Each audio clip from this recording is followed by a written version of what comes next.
Saludos amigos, bienvenidos a Aura. Hoy me acompaña en la edición y montaje Hasbi Díaz, en el control técnico Franklin Palmar. Nuestra productora es Norelba Torres, el director de Luz Radio es el profesor Jesús Urbini, quien les habla Gabriel Andrade, estará en la conducción. @GAndrade80 es mi Twitter. Me acompaña desde Caracas vía telefónica el profesor José González de la Facultad de Derecho de la Universidad Católica Andrés Bello para conversar sobre la posible independencia de Cataluña y las secesiones en general. Saludos, José. Gran saludo, Gabriel. Muchas gracias por la nueva invitación a tu programa. Siempre un placer. Antes de entrar propiamente a hablar sobre Cataluña, me interesa conocer desde la perspectiva jurídica, o por lo menos desde la filosofía política, ¿cuándo es lícito o por lo menos legítimo para un territorio separarse de la nación en la cual está inscrito? Bueno, depende de la postura política o filosófica que tú sostengas.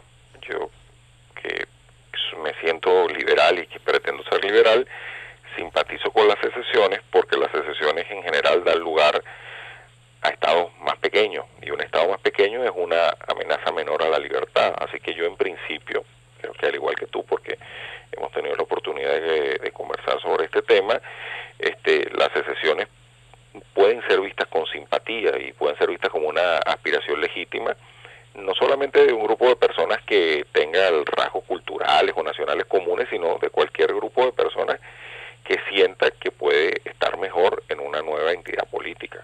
Por supuesto, quien pretende separarse siempre es visto como ilegal o como fuera del marco jurídico desde el punto de vista del Estado que existe. Entonces, es natural que esa sea la respuesta del Estado central, pues, ante un territorio que quiera separarse. Claro, ahora has mencionado algo que me llama la atención, que no es necesario que haya una identidad cultural nacional para que un colectivo legítimamente quiera separarse. Es decir, puede ser que la región separatista hable la misma lengua, tenga la misma religión, comparta la misma historia, pero con todo, pues, si ese es su deseo, pareciera que el liberalismo exigiría que ese deseo debe cumplirse. Sí, en principio sí, por supuesto. Pero lo que sucede es que lamentablemente los procesos de secesión están asociados normalmente a identidades, a sentimientos de identidad racial, de identidad lingüística, de identidad religiosa, y eso hace que sean excluyentes y hace que puedan perder su connotación liberal, o sea, su connotación o la oportunidad de disminuir el proceso del Estado y hacer más libre al ciudadano. Entonces, en un mundo ideal, imagínate que estuviéramos hablando en Venezuela. En Venezuela yo creo que, a pesar de las particularidades que tienen pues los habitantes del Estado Zulia, que son quienes han demostrado un sentimiento regionalista más grande en Venezuela, bueno, los zulianos se sienten venezolanos. Pero si el Zulia en algún momento plantea una pretensión secesionista, no lo haría desde una base de diferenciación nacional, religiosa o lingüística, más allá del acento o de los modismos. Probablemente lo haría desde una aproximación económica o una aproximación pragmática o de diferencia de modelo de Estado. Entonces, eso sí sería una reivindicación que yo vería con mayor simpatía, pues, que por ejemplo solo se base en una identidad religiosa por contraposición al resto de la comunidad de un Estado donde te encuentras que practica otra religión, que eso va destinado a producir un choque, pues, que a veces termina en un choque sangriento. Claro, siempre queda la cuestión en estas discusiones de qué tan grande puede ser la provincia secesionista, porque hay mucha gente que dice, bueno, si abrimos paso a esta perspectiva liberal de que cualquier colectivo que quiera separarse del gobierno de otro se le permita y mediante plebiscito, etcétera, pues podría ser que entonces una pequeña aldea eventualmente se termine separando y bueno, vamos al colapso del ejercicio de la autoridad y prácticamente entraríamos en una situación muy parecida al feudalismo, con unidades políticas demasiado pequeñas. ¿Dónde colocamos el límite? Yo no veo problema en que la unidad sea pequeña. De hecho, mientras más pequeña sea la unidad, mayor es la liberación de la comunidad que se separa. Y hay experiencias incluso modernas de países o estados que son muy pequeños y son muy libres, mucho más libres que los que se encuentran en un estado mucho más grande. Lo puedes ver incluso, es la realidad de Hong Kong como colonia británica antes de volver a China, y aún conservando este estatus especial que tiene dentro de China. Pudieras pensar en Mónaco, pudieras pensar en Liechtenstein, en Luxemburgo. O O sea, a eso no hay que tenerle miedo. Por supuesto, si pretendemos la separación del barrio El Milagro en Maracaibo, de la urbanización La Castellana en Caracas, bueno, son cosas que no se sostienen por sí mismas, pero puede que cosas que a uno en principio les parezcan inviables, sí lo sean. O sea, que yo en eso no veo problemas, ni creo que el mundo, sobre todo un mundo que tiene tantos mecanismos de comunicación con los avances tecnológicos que existen en el siglo XXI, sea un problema que haya microestados, por llamarlo así, o que vuelvan a surgir ciudades-estados como las que hubo en el medioevo. No serían aisladas como son ahorita. ¿Cómo se resolvería el problema de la contiguidad territorial? Supongamos que un enclave dentro de otro país quiere formar parte de un país con el cual no es territorialmente contiguo. Supongamos que, qué sé yo, la ciudad de Santiago de Compostela quiere formar parte de Portugal. Entonces los portugueses para ir a ese territorio tienen que atravesar España y claro, se dificultaría territorios inconexos así que pertenezcan a una misma unidad política. ¿Qué solución podría haber ahí? Mira, no recuerdo el nombre, pero hay un territorio de Italia enclavado en Suiza. Lamentablemente a veces la memoria me falla. O sea que por lo menos hay un precedente. Todo se resuelve sobre el principio de la libertad. El problema es que cuando uno parte de este punto de vista liberal, los obstáculos están en las posturas no liberales de quienes te rodean. Entonces, las aduanas, las necesidades de uso de pasaporte, todos son obstáculos creados desde el Estado y bueno, y por supuesto la secesión desde esta perspectiva es una lucha contra el Estado y pudiera tener esos problemas y de hecho en el caso concreto que vamos a hablar vamos a tropezarnos con ese tema, pues las consecuencias prácticas de una decisión. Entonces claro, eso puede hacer que una decisión sea más o menos viable. Si uno piensa, por ejemplo, y no es que la estoy promoviendo, es que alguien me vaya a hacer un proceso penal por expresar estas ideas, lo uso como ejemplo, es mucho más sencillo pensar en la secesión del Estado Zulia, bueno, por su acceso al mar, porque es un Estado fronterizo, que pensar en la secesión del Estado Guárico. Pero cuando es la libertad y la paz la que impera como principio, eso no debería ser un problema. Claro, ¿cómo sería más o menos el procedimiento administrativo para manifestar la voluntad de la gente? Porque claro, mucha gente dice, bueno, esto se resuelve fácilmente con un plebiscito, pero los plebiscitos no son tan fácilmente organizables en estas cuestiones. ¿Qué habría que hacer? Bueno, hay países donde el plebiscito está constitucionalmente previsto, al referéndum, como se quiera llamar, es el caso de Canadá. En Canadá periódicamente ha habido procesos plebiscitarios o referendos, y allí el propio Estado canadiense ha reconocido que la consecuencia de un triunfo de los secesionistas en Quebec daría lugar a la creación de un nuevo Estado, pero la mayoría de los estados no lo contemplan, así que el que busca la secesión está en un proceso de ruptura con el orden constitucional. Entonces, cuando yo veo, por ejemplo, sin entrar en este caso de Cataluña, no voy a adelantarme a tus preguntas, cuando se busca una separación pactada o un mecanismo que pueda dar lugar a la separación pactada, bueno, es lo ideal porque busca evitar las consecuencias no pacíficas, pero el que está por la secesión, el que está por la independencia, y bueno, y así nació nuestra patria, tiene que estar dispuesto a enfrentar que desde el punto de vista del Estado que ya existe, se le califique, bueno, como una persona que está en un proceso de rebelión y que por supuesto el proceso no es legítimo. En muy pocos casos, puedo dar el ejemplo de Canadá, o puede haber el ejemplo que estamos viendo ahorita en Gran Bretaña, entre Inglaterra y Escocia, puede que eso sea un proceso, digamos, previsto en el ordenamiento jurídico, pero lo normal es lo contrario. Bueno, de todas maneras hubo un filósofo que dijo, si la traición triunfa, ya no se le llama traición. Entonces, claro, es cuestión de arriesgarse y si la secesión prospera, pues ya no serán vistos como traidores a la patria. Yo supongo que habrá... Los padres fundadores de la nación americana se llaman así, pero el rey Jorge los llamaba traidores. Exactamente, y no sé qué habría pasado con Bolívar si no hubiese triunfado, seguramente. Bueno, habría sido de Miranda, exactamente. Si hubiera permanecido vivo, o hubiera muerto en alguna batalla, o lo hubieran fusilado en una plaza pública. Claro. José, vamos a ir a escuchar un tema musical y ya regresamos. @GEAndrade80 es mi Twitter.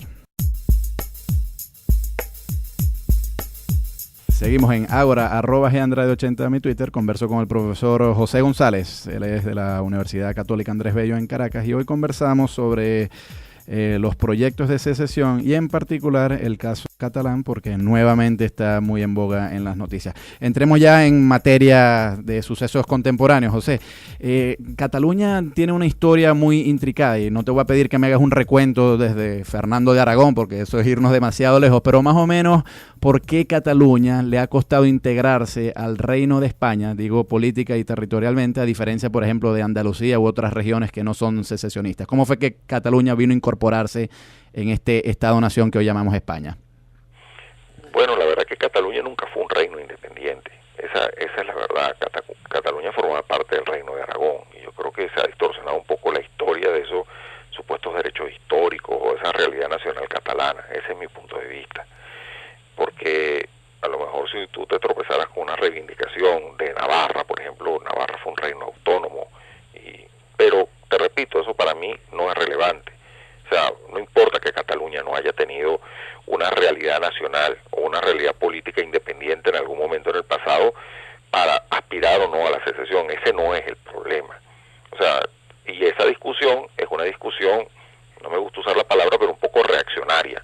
Entonces, se busca en el pasado antecedentes históricos de autonomía o de independencia o de aspiraciones independentistas que fueron aplastadas por la fuerza para justificar una decisión en el mundo moderno. No, si la decisión o si el proceso es legítimo o no, no depende de que haya existido eso en el pasado, pero por eso es reaccionario. O sea, no hay que buscar en el pasado, ni hay que, creo yo, humildemente, desde una perspectiva liberal, ni buscarlo en características raciales, lingüísticas o religiosas. Es un proceso que es la manifestación de la libertad de los ciudadanos que habitan un territorio, independientemente de estas otras cuestiones. Entonces, si la mayoría de los catalanes lo desean, aparentemente un liberal tendría que admitir que sí hay espacio para la secesión. Pero ¿dónde están los problemas entonces? O sea, ¿por qué desde el liberalismo es sospechosa la secesión catalana? Bueno, desde mi punto de vista, porque Cataluña ha tenido un grado de autogobierno muy importante desde el establecimiento de la democracia, y en Cataluña se ha enquistado, o digamos, una oligarquía gobernante que ha utilizado el poder para gobernar desde una perspectiva no liberal. Y hay personas en Cataluña que, bueno, son minorías, que han sido víctimas de ese proceso, digamos, de opresión del Estado, o han sido víctimas, y a veces sin darse cuenta, de un gobierno que invade ámbitos privados de su vida. Y eso aún a pesar de existir el contrapeso del Estado central, que debería estar llamado a proteger esa minoría. Por ejemplo, el tema lingüístico, y en Cataluña siempre todo termina en el tema lingüístico, aunque dicen que los catalanes son muy preocupados por el dinero, pero digamos, el tema lingüístico es lo que define, según los nacionalistas, la identidad catalana. Ellos han sentido que si el catalán se pierde dentro de Cataluña como lengua fundamental de esa región o de ese país, como ellos lo denominan, perdería todo sentido la causa nacionalista catalana.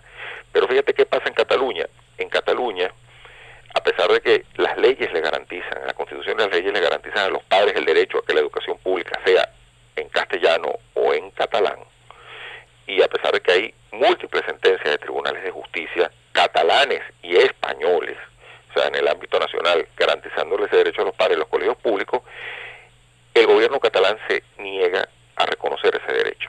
Entonces, ¿cuál sería la realidad de unos ciudadanos españoles, digamos, o de unos ciudadanos hispanoparlantes que desearían que sus hijos fueran educados en esa lengua, en el castellano, que es la lengua materna de la mayoría de los catalanes, a pesar de que eso se oculte? Más del 50% de los habitantes de Cataluña tienen como lengua materna el castellano y no el catalán.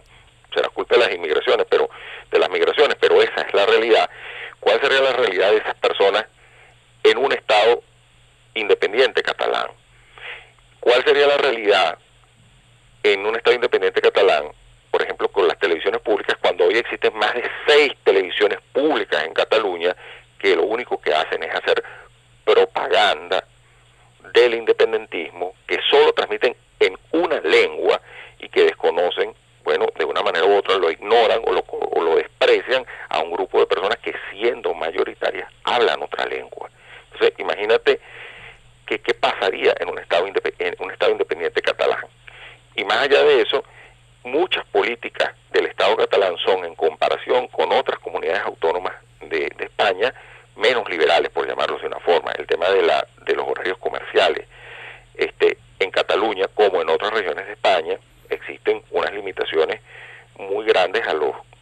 grandes almacenes, a las grandes tiendas para abrir, y eso todo para proteger supuestamente a los pequeños establecimientos de la competencia de los grandes establecimientos. Pero si tú vas a Madrid, eso no existe, y eso hace que Madrid hoy sea más dinámica, más importante económicamente y más pujante que Cataluña. Entonces, esta gente no ha gobernado liberalmente. Entonces, el temor es, si teniendo el contrapeso del Estado español han atropellado a minorías y no han gobernado respetando libertades que están establecidas en la Constitución, bueno, sin ese contrapeso, ¿cuál es el destino de esas minorías en Cataluña? Porque esas minorías, y si estuviera diciendo yo esto en una radio española, estarían llamando para insultarme, a esas minorías se les ha atropellado, y muchas veces ni cuenta se dan, porque ya el atropello lleva tantas décadas que no se están dando cuenta. Entonces, el problema de la calidad de los dirigentes que encabezarían ese Estado independiente catalán es lo que a mí me causa reserva. No el hecho de que la secesión per se, porque la secesión yo creo que es algo,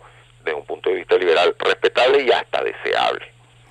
Claro, ahora, pero en el asunto lingüístico, un Estado me da la impresión de que sí tiene el derecho, pues, de seleccionar una lengua oficial. Pongo el caso de Venezuela. Suponte un habitante guayú en Caracas, él va a un colegio, él no va a tener oportunidad que se le enseñe en su lengua materna el guayunaiki. Pero bueno, si el Estado venezolano ha asumido que el lenguaje oficial es el castellano, y además de eso reconoce en la Constitución que hay las lenguas indígenas, pero sencillamente en los colegios de Caracas no hay suficientes maestros para enseñar a esos muchachos en lengua guayunaiki, yo no consideraría que el guayú está siendo oprimido por el mero hecho de que no se le esté hablando en su lengua en los colegios. ¿No podrían sostener lo mismo los catalanes con respecto a su educación? El 52% de los habitantes de Caracas no tienen el guayú como lengua materna, y el 52% de los habitantes de Cataluña sí tienen el castellano como lengua materna. Ojo, eso no quiere decir que todos ellos quieran ser educados en castellano. A lo mejor quieren ser educados en catalán. Pero allí vamos otra vez al problema de la escuela pública y la privada. Esto es un problema de la escuela pública, porque en la escuela privada sí hay libertad de elección. Los hijos de los dirigentes de estas élites catalanas estudian en colegios privados, y muchos de ellos estudian en colegios donde la lengua vehicular, como se llama en España, es el castellano. O sea, esa imposición del catalán como lengua vehicular es para el pueblo que no tiene acceso a un colegio público. Fíjate, yo soy ciudadano español, además de ser ciudadano venezolano, y por supuesto sigo viviendo en Venezuela y espero seguirlo haciendo por muchos años. Soy el único miembro de mi familia paterna, que es mi familia española, que sigue en Venezuela. Todos han vuelto a España, de los que vinieron para acá. Pero algunas veces me ha pasado por la cabeza, bueno, ¿a qué ciudad me iría yo a vivir si no fuera un problema de recursos, sino un problema de cuál me parece más bonita, más agradable, la cual me siento más a gusto? Y a mí me parece que la ciudad más bella de España es Barcelona, sin ningún tipo de duda. Y además, como soy un gran fanático del fútbol, soy además fanático del Fútbol Club Barcelona, o sea que tengo un incentivo adicional. Pero yo pensaría, caramba, ¿qué hago yo con mis hijos yendo a Cataluña? Si tengo dinero para ponerlos en un colegio privado, pues yo seleccionaría un colegio donde ellos estudien en castellano, bueno, porque los niños vienen estudiando en castellano, además estudian inglés, y por supuesto tengo interés que estudien en catalán para que se integren en Cataluña si van a vivir allí. Pero, ¿qué pasa, por ejemplo, si tú eres un ejecutivo de una transnacional, o tú eres un trabajador humilde que puede trabajar unos años en Cataluña, otros años en Asturias, otros años en Castilla-La Mancha? ¿Qué seleccionarías si tuvieras la libertad? Seleccionarías el castellano, porque tú no sabes si tu destino permanente es el catalán. Entonces, esa libertad le ha sido coartada por el Estado catalán, por el gobierno, o por la generalidad, para no llamarla en el término catalán, que gobierna la Comunidad Autónoma de Cataluña. Ha habido muchos abusos. Entonces, ¿qué otros abusos no pudiera haber un Estado independiente? Si aquí estuviéramos hablando de la aspiración secesionista de Asturias, ¿qué puede decir un liberal sobre eso? Bueno, pregúntenle a los asturianos y punto. Y si se quieren ir, que se vayan. Yo no soy un nacionalista español. Bueno, España es una realidad nacional y lo será mientras los españoles quieran que lo sea y mientras la fuerza de los hechos permita que lo sea. Pero la gente no puede enamorarse de causas nacionales y creer que una nación tiene que ser eterna. Roma no fue eterna. Claro. O sea, ¿cuál es el problema en que una nación se desintegra? A lo mejor a los nostálgicos les duele mucho. A mí me dolería como venezolano que Venezuela se desintegre, pero uno no puede ir contra la historia o la voluntad mayoritaria de la gente. Claro, vamos a ir a escuchar un tema musical, José, y ya regresamos.